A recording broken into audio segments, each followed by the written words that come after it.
Hey there, folks, and welcome back to the Icenia campaign.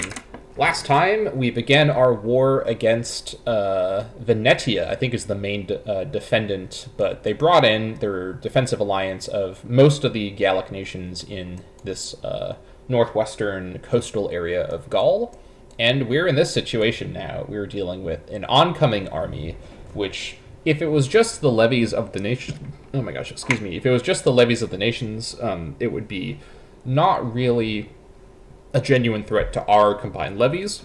However, they do have two mercenary companies that we looked at the end of last episode in this force, which, even with the numerical advantage that that's given them, wouldn't necessarily mean I'd lose the fight. This number against this number, with me attacking into the plains, I would probably still take that fight. However, the main issue is the quality of those mercenaries. One of them has 15 martial, the other has 14 martial. I don't feel confident I can win against a force with that general in that force, as that general will lead their attack in the battle. And against that number, I'm not as confident, especially because this is my entire levy. I don't really have any extra troops that could reinforce or sway things. And the other thing I hadn't mentioned last time is, if this army loses and it splits apart, or I'm not really sure how it works with armies that are following other armies, but probably they would all split apart and then go into White Flag, retreating mode. I'd have a lot of trouble potentially getting them onto my boats and out of here back to my island to protect those forces. I'd be in danger of some very severe stack wipes if any one of my levies, but especially the Britannic levy, were to get stack wiped. That would be years and years of manpower just destroyed, and that would be catastrophic, not only for this war but for my military situation in general. So, between episodes, I was looking at some alternative possible solutions here. Now, the safest solution is to do a sort of Dunkirk style withdrawal from Gaul and send my force probably up to Morganium, where they'd be protected by the zone of control of this fort. If we look at the fort map mode, the enemy army would not be able to go through here up to Morganium. We'd be back here, completely protected, able to get our navy up there to pick them up and take them back to our island, where, again, the enemy does not have a navy that can defeat my navy and probably can't even carry this many forces all at once. So we'd be able to save all of our men with no trouble at all. That would be completely safe and the conservative way out of this. Now, let me just first of all close that every time I relaunch the game. You can kind of tell whenever I've actually closed and then later relaunched the game, because that thing pops up again. But anyways, now another option that I kind of discovered as I poked around the interface here, if we click on the actual army here, hold on, let's go zoom in here, and it opens up the various generals that are in charge in this army, and we scroll through, and we find not the chiefs, but the mercenaries. So the two mercenary forces, Morganiai's mercenaries and Coriade's mercenaries. Well, Morganus here, Comex Morganus, we do have another option. We can buy off these mercenaries. Now, this would cause us to lose 288 gold, which you can afford, absolutely. And we make an offer to Morganus. If their current employer refuses to match the offer, they will switch to our side. Now, I don't think this is money that their current employer, who, if I look, because and there's the other thing too, is their current employer isn't the whole defensive coalition, it's only one nation. The defensive, and this is actually a mechanic that I think should be in the game. I think if you're in a alliance and your alliance are all co-belligerents in a war, you should be able to somehow pool your resources to do things like hire mercenaries to support your forces. But technically, this mercenary force is fighting just for Namnedia. Now, Namnedia, you will probably remember, last episode was actually in a war against Turonia. And because of that, I'm not sure they actually would have 288 gold lying around right now. It's possible they do. I can't be sure, and I don't think there's a way for me to check that necessarily. There's no, I don't think there's a way through the ledger to look at that. Yeah, that's not information I'm really able to see, which is fair enough, right? That's secret information for every nation. So, essentially, gotta scroll back over this AI. This UI is not not great. So here's the thing. If I buy off Comex Marganus, that will remove... let's see here. Now, I think this would mean him and his force would join my side. I don't know if it means they join my side at my capital, which is a good chance that would be what happens, or if they join my side right there and they start off black flagged. Either way, that would remove several hundred men from this force, which does even things out a bit, and removes their super good general, and gives that super good general to me. Now, he's going to be attached to his force because he's a mercenary leader, which means he can't join the battle and provide his super high marshal to my side unless I can get him over to my side before the battle starts. But with that group of men, with those 12 cohorts removed from this massive stack, is this stack still going to stay together and or attack into Sulis, which again would mean they'd be the defender and I'd be attacking into the plains? I'm not sure. But this is too interesting a scenario to not pursue, I think. Even though it might be safer and more reliable, I'd know more surely what would happen if I moved up to Warganium. I kind of want to risk it and actually do this buy-off mechanic and see what happens. It's possible what are they called? The Namnetians would be able to match this offer, in which case we just lose the money. And that's a shame. That's about, let's see here, 2 years of income. But if we're able to actually buy him off, then that would be quite an impressive sort of Deus Ex moment, Deus Ex Machina moment of switching the tide of battle before it starts. So before we do that, let's just quickly double check. Okay, the threshold is fine. We're at war. Bad research ratio. This is just always a thing happening. Yeah, this is all fine. This is all fine. All right, let's do this. We got to scroll back over to him. Let's see. Is the other mercenary? This guy's a lot cheaper, or not a lot cheaper. He's a little cheaper. His force is the Venetian mercenary force. His force is smaller, and he's a little less good than the other guy, but he is cheaper to buy off. But the issue is, if I try to buy him off and it's cheaper, then he's being hired by Venetia. They might be able to counter the offer a little bit more easily.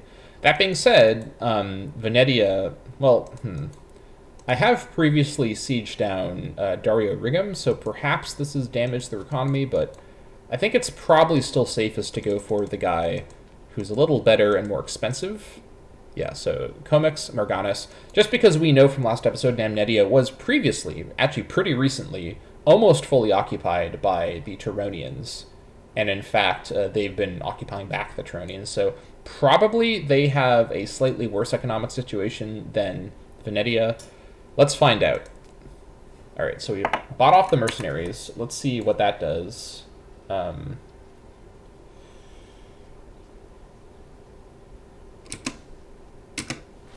Mercenary bout successful. Here we go. Okay. Make sure I'm recording. Yes. The band of mercenaries led by Comex Marganus has accepted our benevolent offer of employment.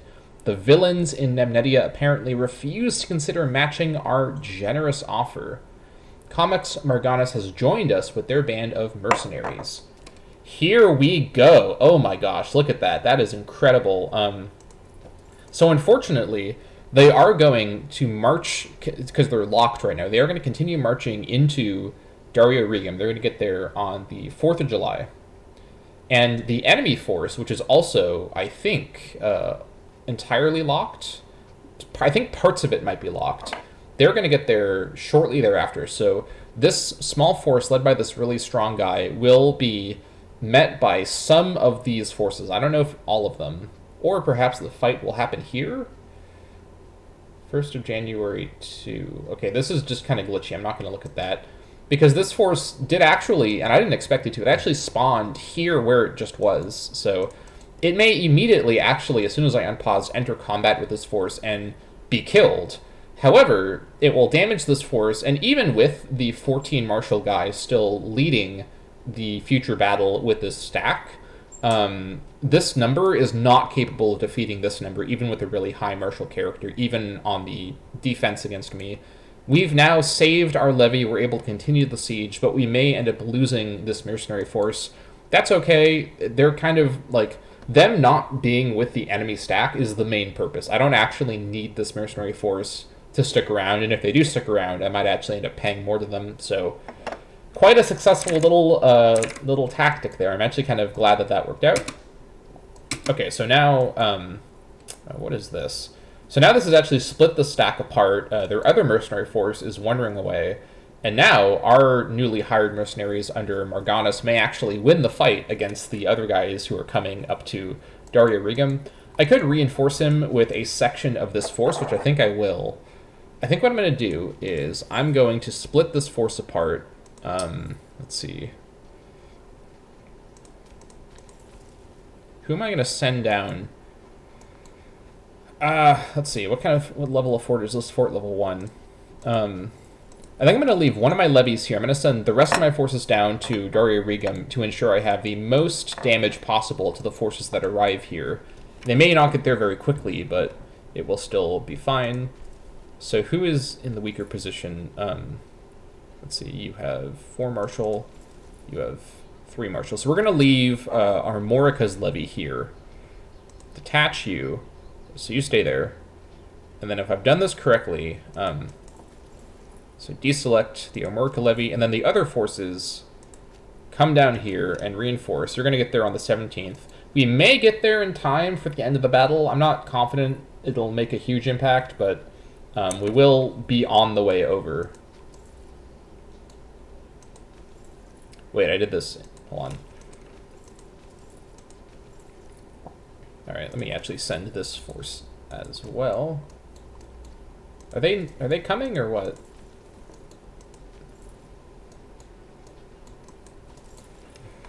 Okay, who's doing what? Okay, there it is. Okay, the UI is just glitchy as usual. So deselect. So you come this way. You come this way. All right. It's just the... Okay, you see what's going on. It's just glitchy. All right. So we're immediately going to destroy this little force. All right, so Battle of Daria Regum. We stack wiped this 500 man or so force. That's fine. Okay, you stay there. I don't know if all of these forces are all movement locked, but I think they're all going to move as a group. That's fine. They're going to get there tomorrow. This Merc force, which actually, this is actually a very powerful mechanic I didn't really know about until now. They actually moved over with all the morale, so this is actually a pretty substantial mechanic for me to think about. Once again, I wish I sort of knew about this from the start of the series, but here we are. Now we know about it, and this is going to be pretty powerful. Because if there's one thing we can probably pretty frequently do, it's throw around a lot of money to shift mercenary allegiances. So that's pretty strong. All right, here comes the force. Now, I'm not expecting this force to win the battle, but they might with that incredible... Oh my gosh, look at that. They're completely outnumbered, but they're still doing so much damage because of this incredible marshal, even though he picked the wrong tactic. That's unfortunate, but here come the other mercenaries. They're going to come reinforce the battle on the 21st, but not before my much larger force. Wait, hold on. So, didn't I select... Okay, so I guess the movement orders were reversed from what I selected. Why isn't the forces I told to come down here coming down here? Instead, it's just the Levy of Caledonia coming down here. Okay.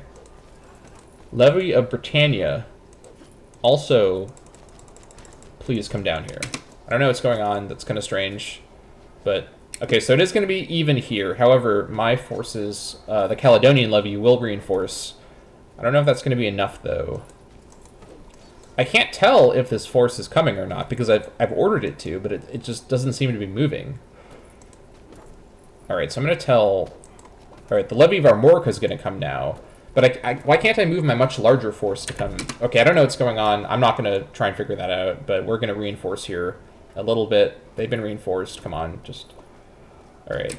It's going to be... Looks like we are going to win. But we are probably going to suffer some losses to our levy from this whole situation. But the main thing is we have managed to keep the siege, and we've managed to outmaneuver the enemy here. Okay, so Battle of Daria Regum, the big battle. We've lost 3,600, of which, I don't know for sure, probably only a minority are actually our levy troops, and most of those are the quote-unquote free mercenaries that we got through the bribing. Yeah, and then the enemy have lost about 4,000 troops, so it was ultimately a better outcome for us. That's fine, and now we're going to be attacked maybe by this force. Will they keep to it? Looks like they will, or they won't. All right, that's fine. So we'll go ahead and siege this down now, and looks like we are in the clear.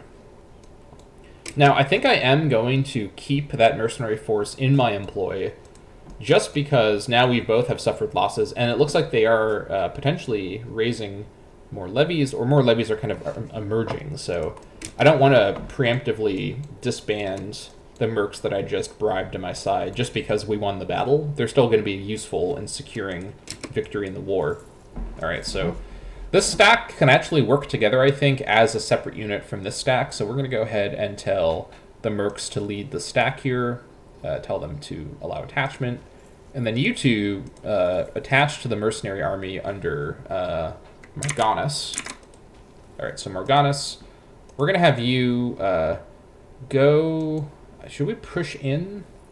We can't because of this fort. Alright. We're at... Let's, where are they going? I'm going to try and let this force come south of the river, and then I'll block them with my ships. My other navy, we're going to have you come pick up this force and bring them around to come siege down Con Burbistum. No, actually, hold on. I'm going to do this the other way around. We're going to keep you there. We're going to have you siege down Corio Solitum, and then as soon as Sulis is under siege or occupied, we're going to have this levy, which is much more independent, and this levy can operate a lot more safely on its own, further away from the other levy. So we'll have Donis's levy actually come around and siege down Con Verisitum using the navy to get around this zone of control. Okay, that's the plan. All right. Cross south of the river. I dare you. Come on. Yeah, all right. You're going down. That's good. I want to see this force come south of the river. It's not going to stop them from getting around, but it will slow them down by months worth if that happens. All right, come on. Come south. I want to see it. All right, we're sieging this down. That's fine. Yeah, Ratiarum, that's what I want to see. Come on, come south. Also, October 1st is coming up in a moment, so let's carefully pause at that point. All right, so now the second navy is going to block this crossing, which I think will work. And that'll slow them down enormously from reacting to my army movements. All right, so let's see if this works correctly. I think it does. So you're coming to Nemnetium, but you were already locked in movement, so I guess you're able to keep doing that? Okay. So let's find out if this actually does block the strait here. I'm not sure if it does. I assume it does, but I'm not 100% sure that it works like that. We'll find out together pretty easily here. All right. Whew. As usual, always a little nervous to do that. Okay, so what to pick now? Well, honestly, Donis's popularity is pretty much secure. He's at Donwin levels of sort of stable popularity, so not too worried about his popularity at this point. Citizen output would help our research and our commerce a bit, but not critical. Again, this one is mostly for the passive effect of the commerce income. I think actually manpower recovery might be the most useful one now, especially once the war is over and our levies are disbanded. We're going to have that crazy almost 10,000 manpower cap, so this will actually be helpful. So we're going to switch over from Meponos back to Rosmerto. We were in Rosmerto for quite a while before. We'll switch back over. All right, there's that. Okay, and then we'll continue stuff up there. Very good.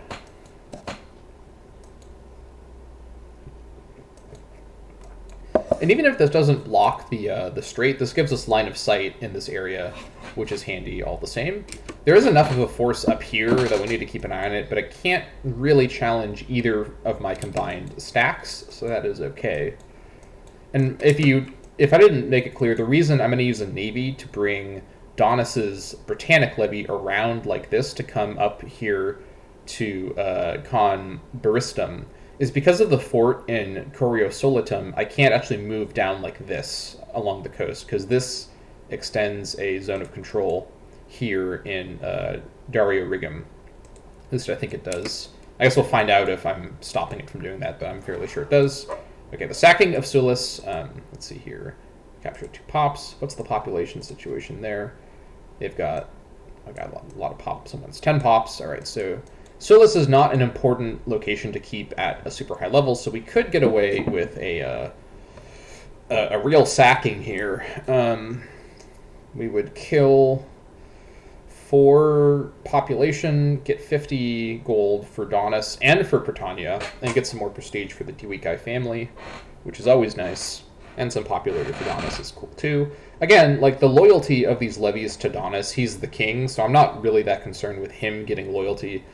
When I do have more generals operating, like those other governors, for example, and I need to be more careful about, like, how many loyal... So, for example, I probably would be more careful about establishing levy or veteran loyalty to the governor of Armorica, just because she's potentially a future, you know, rebel governor risk. But I'm not worried about her specifically because I picked a very loyal character. So, all that being said, we're going to go ahead and do this. Very good. So now, okay, so we actually can go through here because this fort is being sieged. So I guess it's fine. We're going to go through here, and yeah, we're not going to need to even do the naval plan, so that's fine. We're going to just come around here. We'll stop in Duretti just to get that under control, and then we'll move on to Venetia. So, good stuff. Yeah, the force that came down here might have also been coming around, so I'm not sure if I am blocking, but I guess we'll see. We're going to keep this force here just so we have some line of sight around here, but not a huge deal. All right, taxing druids. We've seen this event before. Get political influence and get loyalty with the high priest, which is nice. He actually is... He's not disloyal, but he's under 50, and in my mind, once you're under 50, you enter the world of potential disloyalty, so this would secure that. Or we could get corruption for Donis, which is annoying. Lose loyalty with this guy, which would actually make him disloyal, or close to disloyal. And get national tax. Like I've said before, national tax for us isn't critical because most of our money is going to be commerce money. In fact, it's over half of our money is commerce is more than twice the value of our taxes. So I think I'd rather get political influence, which will mean that is now we're now able to found a city. And if I double check here, yeah, so 200 gold. We can actually found a city right now that we're over 50 political influence. And I think I would rather found a city than do something like change a law because, well, are there any laws that I would actually want to change right now? The only one that I think would be on the table is military reforms, potentially to Royal Guard to be able to raise legions.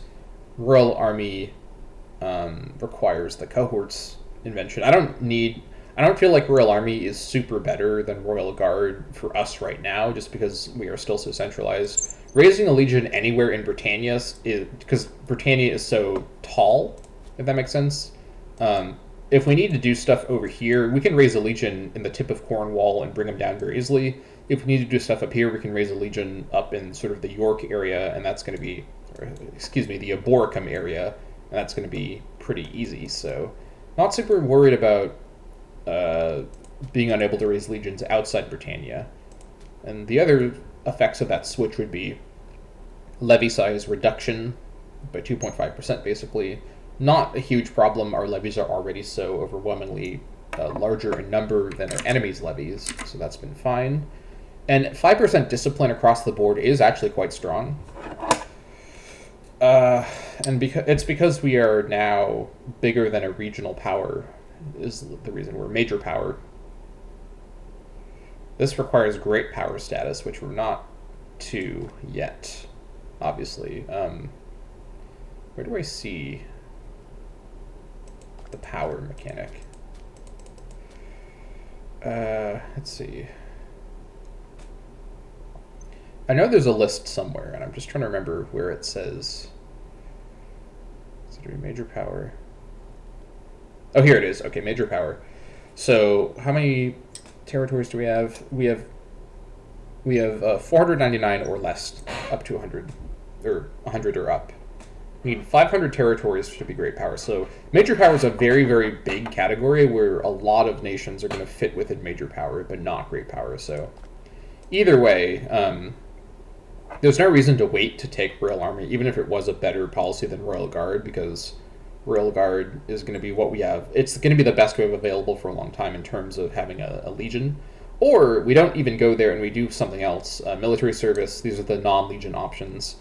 This one is actually really good for us as an alternative, because integrated culture happiness, we're focusing so much on integrating or converting everyone to a Kenny culture. This is just positive. This does mean non-Kenny are less happy, so there is that. But levy size multiplier 10% is enormous. That's let's see. From our current amount, that'd be doubling our levy size multiplier. Not our actual levy, but the multiplier. This would equal huge increases in manpower. Or mercenary contract lot. We do like mercenaries here in this playthrough. They've been quite handy. But we're not using mercenaries enough, especially now, to really justify this over something that gives us a levy size multiplier. Plus, I would like to eventually have legions, just because they are a lot more efficient if you build them carefully. I'll need to do some research on the current meta for legion composition before I proceed there, but all this is to say I'm not going to do a military reform right now, but it is on the table in the future, which does mean we will do a city construction right now. And we're still... Every time I say I'm going to check between episodes about how missions are generated, but still not ready with another mission, so that's fine. Where do I want to build a city next? Canetio is, again, an option, just so that we can start building anything in Canetio. But it's just not really in the best spot for that stuff. Other options...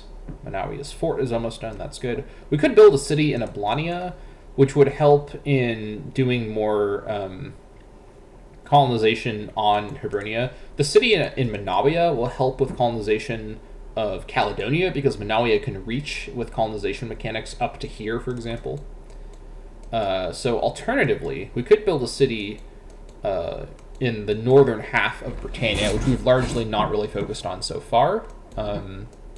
A really good city to build for future colonization purposes might be in Canoium, because that is coastal. It's in the plains, it's on the river, or Mamukium. Which of these is going to be? Mamukium is currently larger, and it's farmland, and the province of Cornoia does have some potential for sure. Any places where nobles have come yet? No, not really. I don't think nobles come to non-cities. Building a city in Ablania would be pretty... It's a more aggressive, in the infrastructure sense, than building it somewhere else. But I would like to solidify my control over here. And now that the loyalty situation here is in a better state, this will really help establish our presence in Hibernia.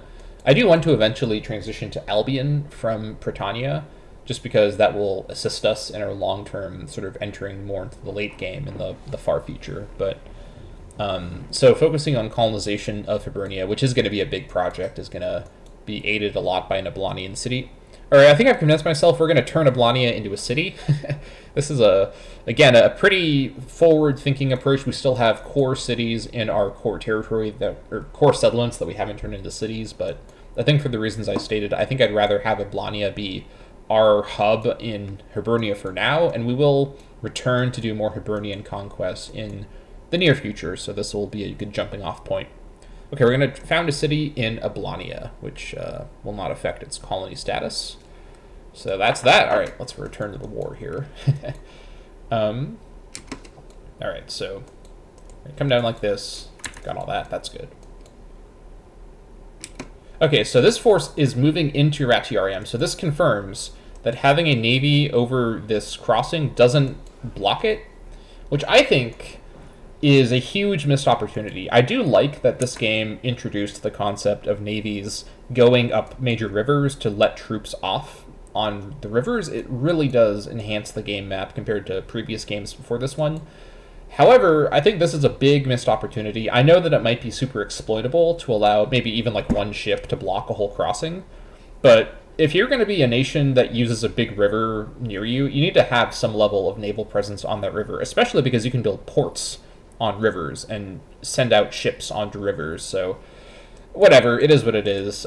Not the worst mechanic in this game, but definitely an annoying one. I'm going to go back out here and just protect this sea tile again. I guess I could have shipped my guys just for speed, but that's fine. We're going to go over to Duretti, and this force is going to continue sieging down up here. This will also secure all of this. Yeah. Just double checking. Yeah, these guys aren't in the war, so that's fine. Fortress is done in Manawia. That's exciting. Also, I'm trying to pause less when I don't need to, because I do want the game to not take too long, he says. But when I'm at war, I'll definitely pause when I'm not looking at the front. So Manawia is now a much more fortified location. Look at this pop cap. Oh, that's gorgeous. All right, so now we're going to be in a better state. Kenny Noble, Hibernian, Freeman, Kenny. All right, we're good. We're good. We're good.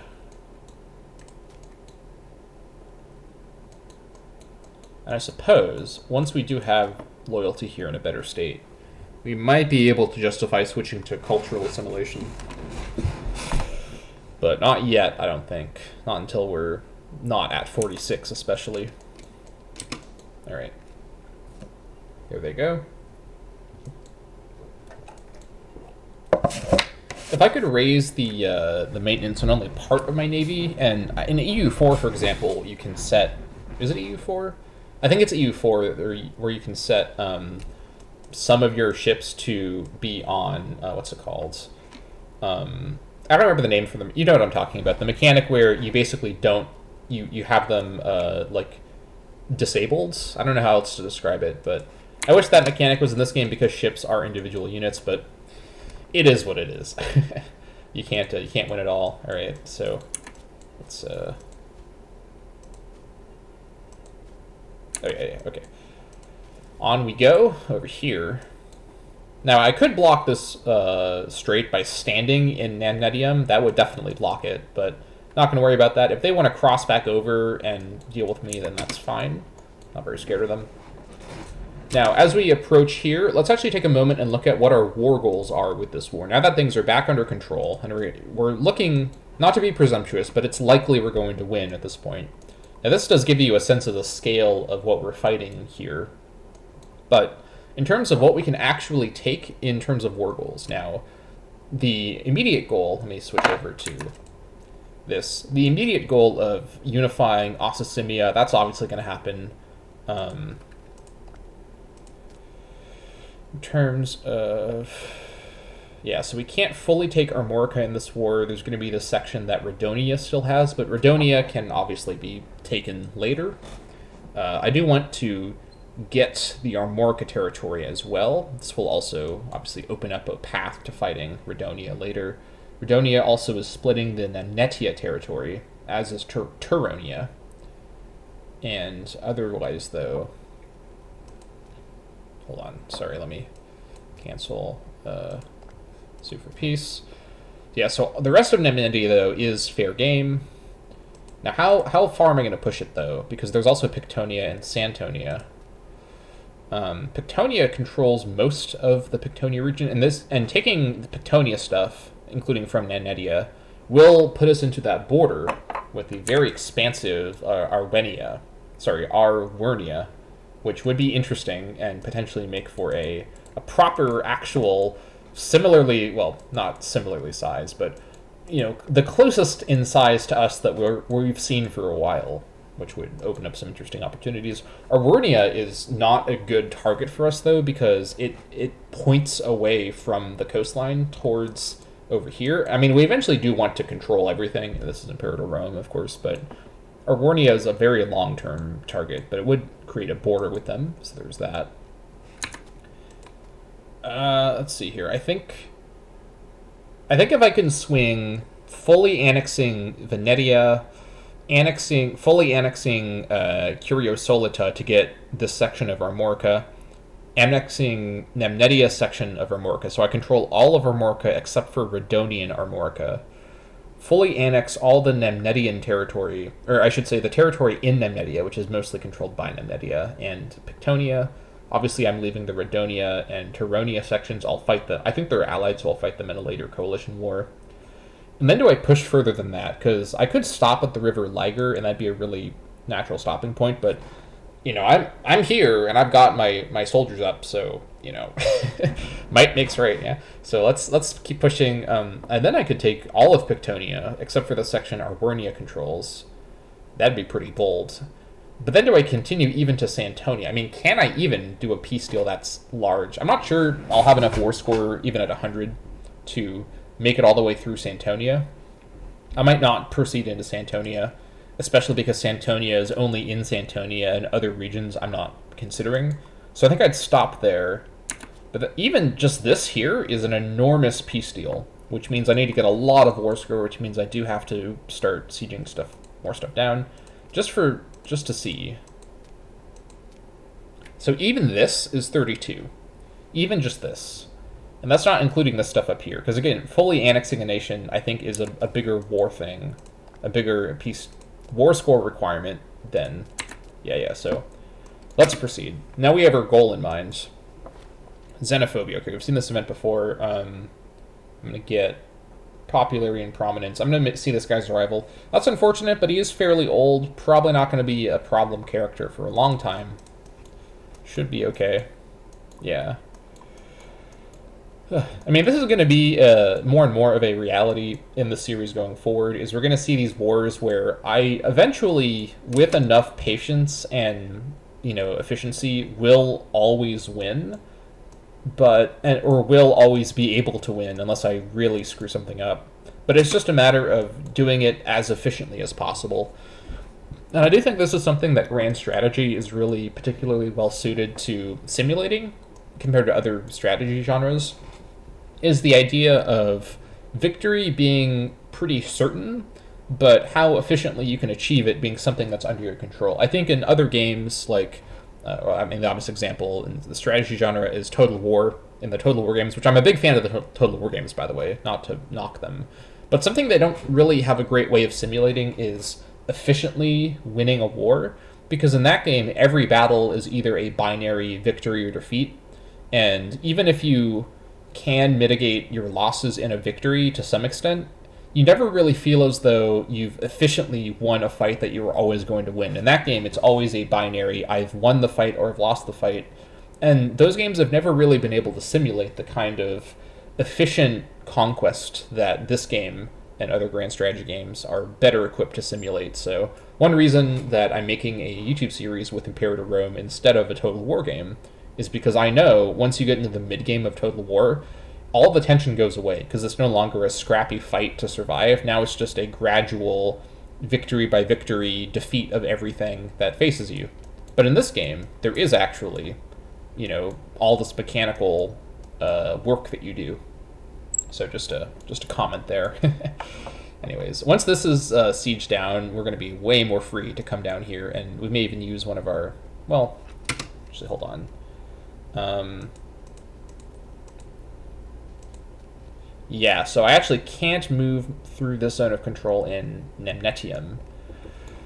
Now, the reason before I was able to move through the zone of control that would have been in Daria Rigum, to be clear, is because I controlled Sulis. So even though this fort was being sieged, it still extended zone of control to Daria Rigum, but because Sulis, which I controlled, also had zone of control, it canceled out. So if I said earlier that me sieging this stopped the zone of control, that wasn't correct. I do apologize. Sieging here doesn't stop this zone of control, so I will need to use my ships to get down into the south if I want to get down into the south. I think what I'll do instead is I'll actually shift this force to take over the siege and send the much stronger force into the south to go do sieges down here. That's a lot safer. No reason to take unnecessary risks. In fact, I might even disband the mercenaries in this force to do this siege. Well, that'd be really risky though. How much am I paying these mercs? Can I see it somewhere in my budget? I wish I could. Yeah, 1.81 a month. I think I can justify canceling the mercs Well, but then again, they might get rehired by the other side. But then again, they're damaged, so they're not going to be up for hire anytime soon. They also, those other nations may be hard-coded to not rehire a merc force that Turncloak. So I think I'm going to risk it here because I'm feeling pretty confident. I've already beaten their armies. I've already killed thousands of their soldiers. There's no way they have manpower caps large enough to facilitate thousands of soldiers being restored to those armies. So we're gonna go for it. So let's go ahead and disattach everyone. Probably could have done this earlier, but I hadn't really thought it would be safe to do. Actually, this monthly cost is even higher. It's a 2.40. My budget lied to me. That's great. All right, let's go ahead and disband this force. We're going to lose 3,500 men. That's fine. This force is still fully certified to siege down this level 1 fort. Okay, that's fine. Yeah, so they're nowhere near ready to be hired again because they're super, super low numbers. I think they're 6,000 normally is their base amount, so should be completely safe. I guess we'll see. Now we're going to return up here somewhere. That's fine. Totally fine. Alright, so sieges are continuing. I don't see their armies anywhere either. It does look like, actually, they're also fighting that war with Turonia in the background, and I think this occupation is new. I may be wrong about this, but the fact that these guys are in these two different wars is definitely helpful for me. They're distracted by the war in the East. Patronage of the arts. A king is expected to be a patron of the arts. Artistic depictions of the king cement legitimacy in the eyes of the people. Styled in the manner of popular gods and heroes, these sculptures, paintings, and murals are often worth their hefty price. Here we go. Okay, so this is actually, for once, a time where I don't have the money to do something that I would quite like. 0.20 legitimacy per month for 60 months. That's pretty big. That's that's doubling our legitimacy for, how long does that be? 5 years? Oh man, that's unfortunate. And we're probably going to have a succession pretty soon as well, so we want to have really good legitimacy. Or actually losing 2 full legitimacy, that's irritating. That's, let's see here, that's 10 months of legitimacy lost right there. That's unfortunate, but we can't quite afford this. If this event popped up a few months later, we would have been able to pull it, but I can't justify something like 6 or 7 months of being in the red. That affect my morale and everything. We're not going to do that. I'm not going to play around with that. Frivolous expense. That's that. Alright, come on. Just 28% siege timer. Come on, gods of the Bredonic people. Just... will I ever get a 28% siege timer? I don't know. It just doesn't seem to happen. See, it feels hard-coded to never happen for me. I mean, I've seen some... we've both seen... You've been watching the series too, probably, if you're on this episode. But we've seen some pretty incredible long sieges with my soldiers. I think I need to get some siege efficiency... or not... I don't know the name for the mechanic, but siege bonuses from the talents. Talents? From the technologies. These guys are out of food? What? Really? Oh, that's unfortunate. Now they're going to start taking actual attrition because they're out of food. Should have probably thought about that. These forces don't have baggage trains. Well, 1% attrition is acceptable. I'm not going to suffer huge manpower losses. I am going to be going down, though, because we're going to lose 75%... Or, sorry. Well, 75% men to attrition. That's quite something. We're going to lose 75 men to attrition. That's okay for now. This is not going to be a long-term arrangement. Just for now, what we're dealing with. That's okay. Also, I think at this point, I can probably justify cutting back on naval costs. I don't think I need my navy for anything further, especially as this will come in under my control pretty soon. That being said, I am going to use my ships to transport a force down here, but even at reduced morale, I don't think they're going to do any naval engagements. I'll keep my fleet up. I mean, one advantage of having the budget that I do, having the income that I do, really, rather, is I can justify costs like having my navy remain paid during the war at all times, even if it's a little more efficient to reduce their pay every so often when they're not really being used. But here I am maintaining blockades for what it's worth, so that adds something. It will affect their war enthusiasm. So yeah, like Pictonia's war enthusiasm, it's probably really affected by, well, yeah, they're on retreat, so the blockade may be contributing to that. I suppose it's possible. Oh, here they come. All right. So now we're in unbelievably, we're actually going to be in a situation here where this is a little dangerous. Let's see, 30 days. I don't even know if they'll reach me in 30 days. There's a chance we'll get this. Ugh. Of course, as soon as I unhire those, or as soon as I disband those mercenaries, now we're dealing with this. If we just... all right. We're at the end of the episode, and we're literally kind of back where we were last episode, just in a different situation. It's a similar problem. Let's see. I think on the offensive into the, what's this, farmland, I'm not sure how well that's going to go. It's going to be pretty close. I think I can probably chance it. I'll have to think it over between episodes. I know, once again, it's like the exact same situation as 2 episodes ago. Or, sorry, last episode. But thank you so much for watching, and check back next time to see what I decide to do in terms of this. But, yeah, I'll see y'all next time. All right, take care. Bye-bye.